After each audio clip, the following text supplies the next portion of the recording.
Last night, I climbed the path for the first time. I lit the lamp. I sat in the worn chair and opened the ancient logbook. I watched the lights emerge in the valley below, patient and mysterious. I learned to sit still, to observe without needing to understand, to be present with the darkness. But the valley has more to teach me. Welcome back to the Night Watcher. Tonight, I return with eyes that see differently, with a body that remembers the chair, the lamp, the quiet ritual of arrival. The path feels familiar now. The stones know my footsteps. Tonight, I discover something deeper, something essential. Tonight, I learn that the valley has a rhythm, and that rhythm is teaching me how to breathe. Episode 2, Learning the Rhythm of the Night. The second night begins the same way the first one ended. With quiet, with darkness, with the slow walk up the stone path as the last light drains from the sky. But something is different now. The path feels more familiar beneath my feet. The stones remember me, perhaps. Or I remember them. The station welcomes me back. I say welcomes, though it makes no sound, offers no greeting. But when I open the door and step inside, there's a feeling. Like returning to a room I once lived in. Like finding a book I'd been reading and picking up exactly where I left off. The lamp is where I left it. The chair still worn in that perfect way. The logbook closed on the table, patient and waiting. Everything exactly as it was. As it always is. As it always will be. I light the lamp with the same match strike and hiss. The same bloom of warm light pushing shadows into their familiar corners. The ritual of it feels good. Necessary even. Like the valley needs this small flame to know that the watch has begun again. I settle into the chair and open the logbook. My entry from last night is there, of course. My handwriting, slightly uncertain, slightly too careful. 2:17. All is well. The valley breathes. The lights hold steady. I am here. I run my finger over the words. They feel true in the daylight between shifts, and they feel true now. Below my entry, someone else has written. Not another watcher, not from last night. The same watcher from days or weeks ago, continuing their observations. I flip back through the pages and begin to notice something I missed before. Patterns. Not in what's being observed, but in how it's being observed. The entries cluster at certain times. 3 in the morning, just after midnight. That strange hour before dawn when the world is darkest and most itself. These are the hours when things happen in the valley. I turn to a fresh page and write the date. My second night. My second chance to learn. The valley is already dark when I look up. I've learned something from yesterday. My eyes adjust faster now. They know what they're looking for, or rather, they know how to look without searching. How to be open. Receptive. The lights appear sooner tonight. First one, in the same place as last night. Northeast quadrant, that steady pale glow. Then another, slightly west of it. Then 3 more, scattered like seeds across the dark valley floor. I write them down, noting their positions, their colors. Pale white, soft amber, one that's almost blue, cool and distant. But tonight, I don't just write their locations. I watch how they arrive. They don't simply turn on, like lamps being lit. They emerge, gradually, growing from nothing into something, the way stars appear as the sky darkens. One moment there's only darkness, and the next, if I'm paying attention, there's the faintest suggestion of light, a promise of illumination. And then slowly, certainly the light is there. I write this down. 9:05. Lights emerge gradually. Not sudden, gradual becoming. The words feel clumsy, inadequate, but they're the best I have. Hours pass in their strange, liquid way. Time here doesn't march. It pools. It eddies. Sometimes a glance at my watch shows that 40 minutes have passed when I would have sworn it was only 10. Sometimes 5 minutes feel like an entire hour lived in slow motion. I stand and walk to the northern window. This is a view I barely glanced at last night. too focused on the eastern expanse where the lights first appeared. But tonight, I'm learning to move, to explore, to understand that the station has 4 windows for a reason. The northern view shows the valley at its narrowest. Here, the dark walls on either side press close, creating what looks like a passage, a corridor through the darkness. I can see shapes moving there, far below. Not the large, slow shape from last night. These are smaller, quicker. They dart and pause, like birds or fish, or something that moves according to rules I don't yet understand. I watch them for a long time. There's a rhythm to their movement, a pattern. 3 darts forward, 1 pause. 3 darts, 1 pause. Over and over, consistent as breathing. I count it out silently, feeling the rhythm settle into my own breath. 3 beats in, 1 beat held. 3 beats out, 1 beat of stillness. When I return to the chair and the logbook, I write it down. 10:32. Northern Passage. Small moving shapes. Rhythm, 3 movements, 1 rest. Consistent. The pen feels more comfortable in my hand tonight. The words come easier. I'm learning the language of the watch, the vocabulary of observation without interpretation.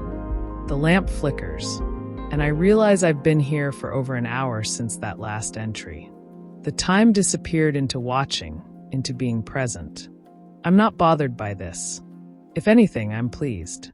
This is what the watch is for. To be so absorbed in noticing that time becomes irrelevant. I pull the blanket around my shoulders and return to the eastern window. The lights have changed position. Not dramatically. Not in any way that would seem significant to someone just glancing out. But I've been watching these lights. I've been present with them. And I can see that the pale white light has drifted south by perhaps the width of my hand held at arm's length. The amber light has dimmed slightly, as if it's breathing out, preparing to breathe in again. This is what I missed last night. The movement is so slow, so gradual, that I can't see it happening. I can only see that it has happened. Like watching grass grow. Like watching clouds reshape themselves across a summer sky. I make a note. 11:48. Eastern lights drifting. Movement only visible over time. Not fast. Patient. Patient. Yes, that's the right word. Everything here is patient. The valley doesn't rush its revelations. The lights don't hurry to their destinations. Even the wind, when it comes, moves with a kind of deliberate slowness. I'm learning to be patient too. Back in my old life, whatever that was, I would check my phone every few minutes. Refresh screens. Seek stimulation. Constant input, constant noise. But here, in this chair, with this view, I'm remembering a different way of being. An older way. The way humans must have sat by fires, watching flames dance, content with the slow unfolding of one moment into the next. The wind picks up slightly, and I hear it moving through the valley. Not howling, not whistling, just breathing. The valley's long, slow breath. I close my eyes and listen. There are sounds down there I didn't notice last night. Subtle things. A distant humming, so low it's almost below hearing. A sound like water, but not quite water. Something rhythmic and organic, but mechanical too. The valley's heartbeat, perhaps. Or it's dreaming. I open my eyes and write. 12:21. Valley sounds. Humming beneath the silence. Rhythm present but not regular. Organic machinery. The phrase surprises me. Organic machinery. But it feels right. The valley is both natural and constructed, both alive and made, both wild and intentional. It refuses to be one thing or another. It simply is, in all its contradictions.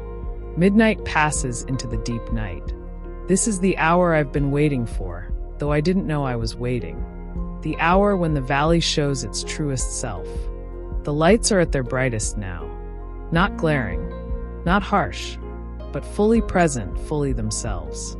They've settled into their positions like instruments in an orchestra finding their tuning.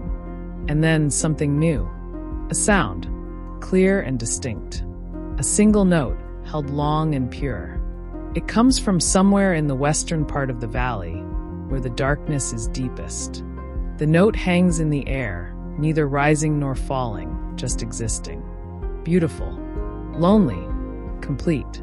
I hold my breath, listening. The note fades slowly, dissolving back into the silence like sugar into water. Gone, but somehow still present. Still felt. I write with trembling hands. 12:53. Single note from Western Valley. Pure tone. Long duration. Beautiful. The word beautiful stands out on the page. The other watchers rarely use words like this. They stick to facts, to observations. But I can't help it. The sound was beautiful. To write anything else would be dishonest. The night deepens further. I've learned something crucial now. The valley has phases. Rhythms.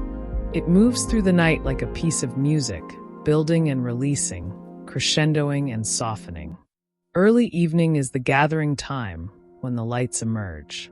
Late night is the settling time, when everything finds its place.